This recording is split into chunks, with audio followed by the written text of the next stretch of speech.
પોરબંદરમાં જ્યુબિલી વિસ્તારમાં રહેતા દીપેન અરવિંદભાઈ ગોરસેરા નામનો યુવાન છેલ્લા 3 માસથી સ્વખર્ચે રોજના 35 જેટલા વૃક્ષને પાણી પીવડાવી પ્રકૃતિનું જતન કરવા સેવાયજ્ઞ ચલાવી રહ્યો છે. દીપેન ગોરસેરા ટેન્કરમાં પાણી ભરી દરરોજ જ્યુબિલી 4 રસ્તાથી લઈને 3જા માઇલ સુધીના હાઈવે વચ્ચે ડિવાઈડર પર વાવેલા વૃક્ષોને પાણી પીવડાવે છે. દરરોજ 35 જેટલા વૃક્ષને પાણી પીવડાવે છે. કુલ 245 જેટલા વૃક્ષને પાણી પીવડાવી પ્રકૃતિનું જતન કરી રહ્યો છે. પાણી રોડ પર ન જાય તે માટે પોતે વૃક્ષ ફરતે ક્યારા બનાવી અને પછી પાણી પીવડાવે છે. તેમની આ પ્રકૃતિ પ્રત્યેની લાગણી જોઈને લોકોએ આ કામગીરીને બિરદાવી રહ્યા છે. આ યુવાને ક્યાંથી પ્રેરણા લીધી અને લોકોને શું સંદેશો આપવા માંગે છે તે તેના મુખે જ જાણીએ.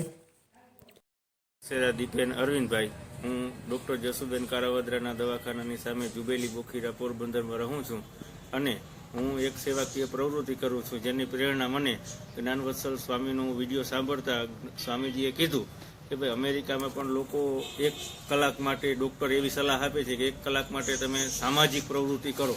તો હું વિચાર કરતો હતો કે ખરેખર આપણે સામાજિક પ્રવૃત્તિ કરવી જોઈએ. તો કઈ પ્રવૃત્તિ કરવી જોઈએ, તો એના વિશે મેં વિચાર્યું. તો કોઈ પણ બીજી તમે સામાજિક પ્રવૃત્તિ કરો તો એમાં બીજા માણસોને તમે કાં તો નડતરરૂપ થાવ અથવા તો બીજા માણસો તમને નડતરરૂપ થાય. તો એના કરતાં મેં એવું વિચાર કર્યું કે ભાઈ આપણે એક વૃક્ષ જે પર્યાવરણનું જતન કરવું ને એ પણ એક જાતની સમાજ સેવા છે. એટલે પછી જે રસ્તાની વચ્ચે જે ડિવાઈડર પર જે વૃક્ષો આવેલા છે જુબેલી 4 રસ્તાથી લઈ અને 3 માઇલ સુધીના, એને મારી પાસે એક ટેન્કર છે 1000 લીટરનું, રિક્ષામાં ફિટ કરેલું છે. હવે એ ટેન્કર દ્વારા હું એ વૃક્ષોને પાણી પીવડાવું. એટલે પહેલાં તો હું શું કરું, રોજ માટે 2 ઝાડના ક્યારા ખામણા ગોડું. એટલે ગોડવાથી ફાયદો એ થાય કે ઝાડને પાણી છે ને એ ઝાડને જ મળે એમ. નહીંતર આપણે એમને એમ પાણી પીવડાવીએ તો રોડમાં પાણી જતું રહે એમ, એટલે એનો કોઈ હેતુ નથી. તો એ રીતે હું રોજ 2 ખામણા ગોડું. પછી જે ડિવાઈડર પર જે બાવળના નાના નાના જે છોડ હોય એને હું નિકાલ કરું, કેમ કે બાવળ એક એવું વૃક્ષ છે કે એ બીજા વૃક્ષનું જે તત્વ જે જોતા હોય એ તત્વ ચૂસી લે છે, એટલે બીજા વૃક્ષનો વિકાસ નથી થવા દેતો એમ, અને એનાથી કોઈ ફાયદો પણ નથી એમ. એટલે હું બાવળને કાઢી નાખું અને 2 ખામણા ગોડી નાખું અને જે મારા ટેન્કરમાં 1000 લીટર પાણી હોય એ હું પીવડાવું. અને આના માટે હું કોઈ પાસેથી કોઈ જાતનો ફાળો કે કોઈ વસ્તુ લેતો નથી. આ હું મારા સ્વખર્ચે કરું છું. અને જે ઝાડ છે એને મેં એક વખત દવાનો પણ દવાનો એટલે કોઈ જૈવિક દવા નહીં, એમને કે ભાઈ નિરમા પાવડર, કેમ કે બધા વૃક્ષોની અંદરમાં મિલીબાગ હતી, તો 1 લીટરે 1 ચમચી નિરમા પાવડર અને 1 શેમ્પૂની પડીકી, આ રીતનું મેં દ્રાવણ બનાવી અને એમાં છંટકાવ કર્યો કે જેથી કરીને લોકોને પણ નુકસાન ન થાય એમ. કેમ કે હું ડિવાઈડર પર છાંટતો હોય તો ઝેરી દવા હોય તો બીજા લોકોને નુકસાન કરે. એટલે પછી મેં બધા ઝાડમાં એ રીતે 1 વખત છંટકાવ કર્યો અને હવે છંટકાવ કરવાની કોઈ જરૂર નથી. જો મિલીબાગની પાછી અસર આવશે તો હું બીજી વખત એમાં છંટકાવ કરીશ.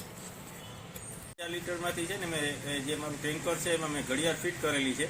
એટલે 1 મિનિટ સુધી પાણી આપવું એટલે લગભગ 30 થી 35 લીટર જેટલું પાણી એક ઝાડને થાય. આ રીતના લગભગ 35 જેટલા ઝાડ થાય છે અને ડિવાઈડર પર 250 જેટલા ઝાડ આવેલા છે. અને આ સિવાય પણ મારા ઘરે, મને જો કે પ્રકૃતિ પ્રત્યે પહેલેથી પ્રેમ છે, મારા ઘરે પણ 300 જેટલા ઝાડ છે.